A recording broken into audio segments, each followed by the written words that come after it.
Bem-vindos a mais um dia e a um novo vídeo histórico de tortura, Tic-Tacers.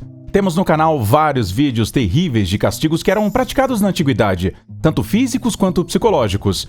Hoje falaremos com vocês sobre alguns novos, mas desta vez vamos nos concentrar naqueles que só de imaginá-los já farão as nossas cabeças explodirem de dor. Preparados? Começamos com o Red Crusher. Com o nome, já dá pra ter uma ideia, não é? Bom, não se engane que é um clássico. Esse instrumento de tortura aplicado na Idade Média tinha como objetivo romper os ossos do crânio. Consistia em um dispositivo metálico que tinha um tipo de funcionamento semelhante ao de uma prensa. O queixo do condenado era colocado numa barra inferior e no topo da cabeça um capacete.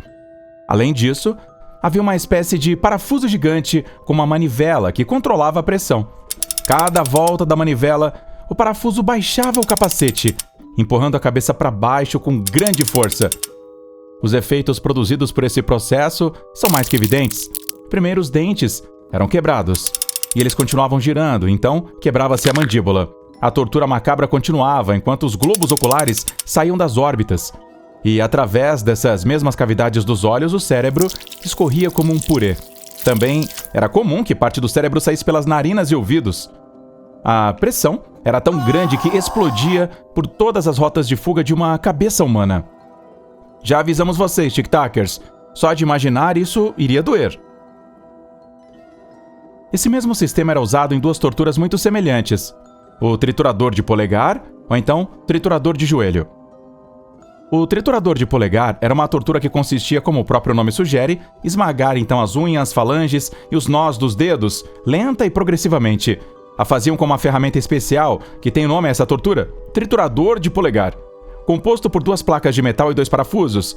Essas placas eram colocadas ao redor do dedo da vítima e a pressão era aplicada girando os parafusos com uma chave inglesa, até que o dedo era esmagado. O que procuravam era causar o maior dano possível, pois isso prolongava a agonia por horas ou dias sem causar danos fatais. Aos poucos, conseguiam chegar à mutilação completa da mão, dedo por dedo. O resultado era que, com pouquíssimo esforço do carrasco e sem a necessidade de instrumentos grandes e caros, ou de difícil fabricação, eles geravam muita dor. Além disso, podia ser utilizado com pessoas de qualquer idade ou tamanho, por isso era um dos castigos mais utilizados para obter confissões. Quanto ao triturador de joelho, também conhecido como quebra-joelho ou esmagador de joelho, era um instrumento com dois lados cheios de pontas de ferro muito afiadas. Diz que o número de picos podia variar dependendo do tipo de crime cometido. Ao colocar o aparelho sobre os joelhos do condenado, os parafusos então eram girados para que as pontas baixassem, pressionando o corpo. Primeiro se rompia a pele, depois os ossos. Embora tenha esse nome, também era utilizado em outras áreas como cotovelos, braços e pernas. Outra das torturas mais terríveis foi a vela romana. Diz que Nero, o implacável imperador romano, foi o seu precursor. Ele odiava cristãos, então teve uma ideia terrível de se livrar deles e usá-los como velas ou tochas humanas em sua vida. Primeiro amarravam as vítimas a estacas altas e depois derramavam um líquido inflamável sobre seus corpos para incendiá-los.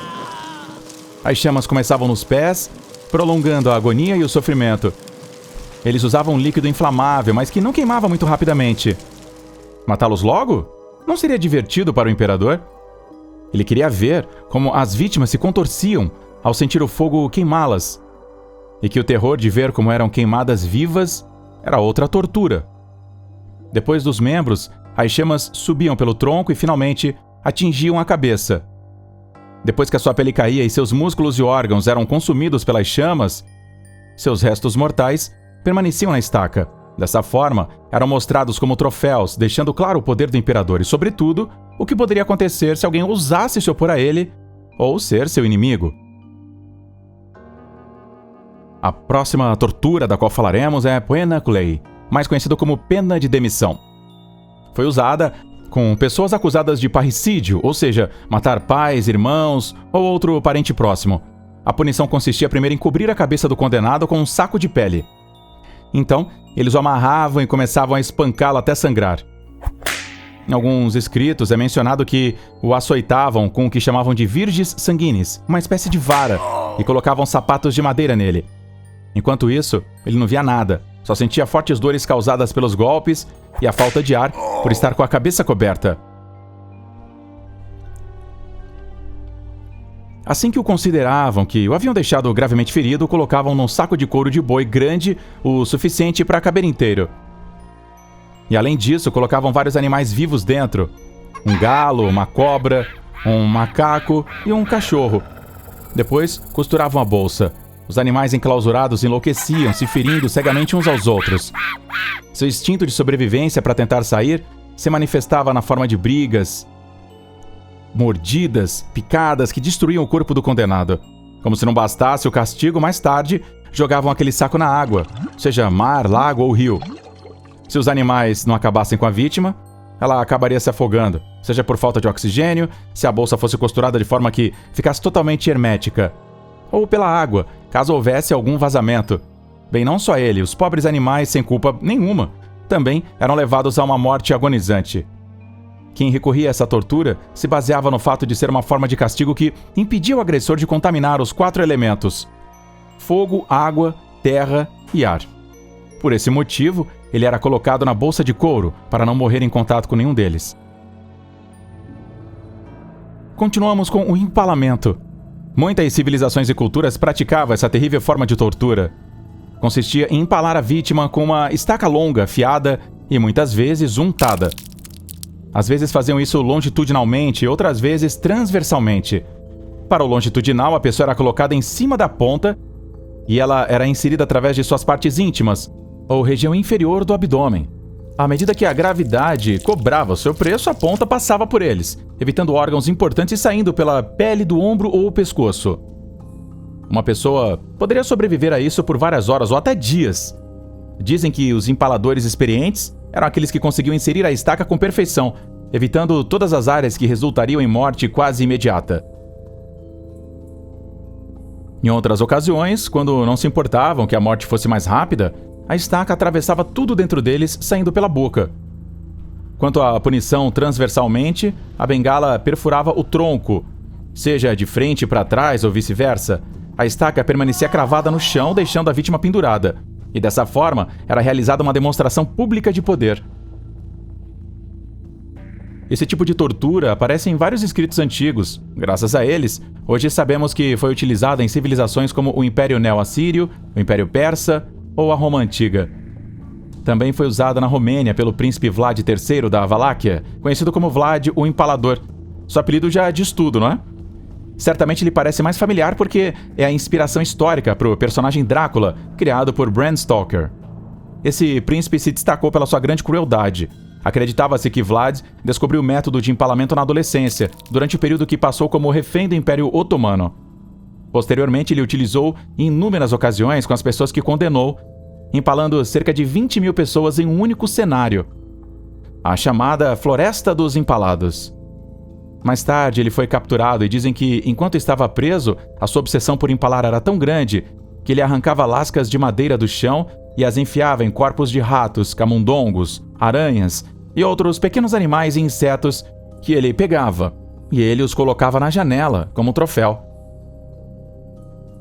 Esse doloroso castigo poderia ser aliviado pela morte, quando a estaca perfurava o coração. Dizem que esse tipo de tortura pode ter sido uma das inspirações para a lenda do Drácula, pela qual ele só poderia ser morto com uma estaca cravada no coração. Intimamente relacionada ao empalamento está a tortura com bambu, castigo em que um broto desta planta crescia no corpo da vítima.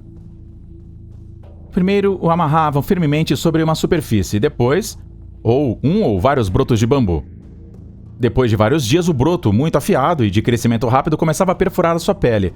Depois, com a sua dureza, ele penetrava no corpo da vítima e continuava a crescer, até que finalmente o broto conseguia romper e sair do outro lado. Dizem que esse tormento era utilizado em países como China, Índia e principalmente no Japão. Embora haja quem acredite que não há evidências suficientes para acreditar que isso realmente acontecia, por esse motivo, o elenco do programa de televisão Mythbusters investigou essa tortura em de seus episódios de 2008. O que descobriram foi que o broto de bambu poderia passar por vários centímetros de gel balístico em 3 dias. O gel balístico é usado para fins de pesquisa, pois é considerado comparável à carne humana. Esse fato confirmou a viabilidade dessa forma de tortura. Ou seja, era possível. Segundo estudos, o bambu é a planta que mais cresce no mundo. A maioria cresce entre 5 e 20 centímetros por dia. Mas existem algumas espécies que podem crescer quase 1 metro por dia. Por outro lado, voltando à tortura, os brotos de bambu não eram a única vegetação viva usada para empalar durante o crescimento. Um tormento semelhante com os botões da palmeira nipá também aparece nos registros tailandeses. Continuamos com uma forma de chamuscar por dentro, a tortura do ouro derretido. Se vocês são fãs aí de Game of Thrones, certamente se lembrarão de uma morte chocante que ocorre quando Khal Drogo derrama ouro derretido na cabeça de outro personagem. Não traremos mais informações para não dar spoilers. Curiosamente, essa cena tem mais antecedentes históricos do que se parece, pois houve um castigo terrível reservado às classes sociais mais elevadas, com ouro fundido. Como? Bem, os forçando a beber à força esse metal precioso em sua forma líquida e ardente. Primeiro, a laringe da vítima ficava completamente rígida, parecendo uma pedra. Os músculos queimavam com a alta temperatura do ouro, inchavam e então desabavam até estourarem. Os órgãos começavam a necrosar rapidamente até que finalmente sofreriam asfixia agonizante e morreriam queimados e paralisados. A razão é que se tratava de um castigo reservado a pessoas que pertenciam à classe alta. Como reis ou príncipes, é mais do que evidente, por causa do grande valor do ouro. O caso histórico mais famoso é o de Marco Licínio Crasso, general e político romano conhecido por ser um grande estrategista militar. Após várias vitórias ao longo da sua vida, seu exército foi derrotado e ele foi capturado pelo rei persa. Uma vez no acampamento, o rei ordenou aos seus soldados que o mergulhassem num banho de ouro derretido. Eles derramaram o líquido ardente por todo o seu corpo e cabeça, queimando sua carne. Dizem que esse castigo lhe foi aplicado para simbolizar a sua sede de riqueza. A próxima tortura que falaremos é o altere. Existem diferentes teorias sobre como funciona essa punição. O mais difundido é o seguinte: primeiro amarravam a vítima a uma superfície resistente para que ela não pudesse se mover, mesmo aplicando grande força. Seu torso, braços e pés estavam completamente fixos. Então o torturador pegava uma corda muito fina e enrolava uma parte dela em volta do corpo. Depois de tudo preparado, o executor puxava a corda com a própria força ou com o auxílio de uma alavanca. E o que isso produzia? Bom, primeiro a corda cortava a pele e depois o músculo, e era capaz então de alcançar o osso. Diz que nos anos em que era aplicada essa punição, criou-se uma espécie de competição entre os algozes para ver quem conseguia ir mais longe, criando uma dor extrema, sem realmente matar o condenado. Na maioria dos casos, estes desapareceram no processo devido ao sofrimento. Em outras variantes da mesma tortura é mencionado que a corda só era passada nos braços e pulsos. O carrasco enrolava a fita na vítima e depois se jogava para trás, jogando todo o seu peso para o lado oposto, obtendo o mesmo resultado, cortando a carne até chegar ao osso. O processo era repetido aproximadamente 5 ou 6 vezes. Além da dor física, também eram causadas lesões graves nas mãos e nos pulsos, incluindo fraturas, rupturas e danos nos nervos. Às vezes havia a possibilidade de apertar com o auxílio de uma roda, ao invés de força física. Como muitas outras formas de tortura, foi utilizada tanto para obter confissões como para punir e intimidar aqueles que eram considerados transgressores ou inimigos do poder estabelecido. A tortura a seguir é uma das mais cruéis e impiedosas, da qual também participaram os pássaros. Quando um homem era acusado de ter uma orientação sexual diferente, ele era submetido a esse tormento, que também servia de alerta para os demais. Ele era levado a uma praça pública, onde uma estaca fincada no chão não o esperava. Lá, amarravam então seus membros com cordas grossas, o deixando imobilizado e exposto. Enquanto ele permanecia nessa posição vulnerável, os algozes derramavam em suas partes íntimas uma substância muito atrativa para os animais, sobretudo para os pássaros. Até então, podemos dizer que o castigo era duro devido à exposição do seu corpo nu. Era uma humilhação pública, mas não havia dor física. Porém, como você pode imaginar, falta a pior parte. Logo, o ar se enchia então do esvoaçar de aves de rapina atraídas pelo cheiro da substância. Águias, corvos e outros pássaros desciam do céu. Seus bicos afiados se cravavam na pele da área mais sensível do homem, arrancando pedaços de carne e deixando feridas profundas e sangrentas. Cada bicada tornava-se uma tortura por si só. As vítimas gritavam e se contorciam, tentando sem sucesso espantar os pássaros que não mostravam piedade.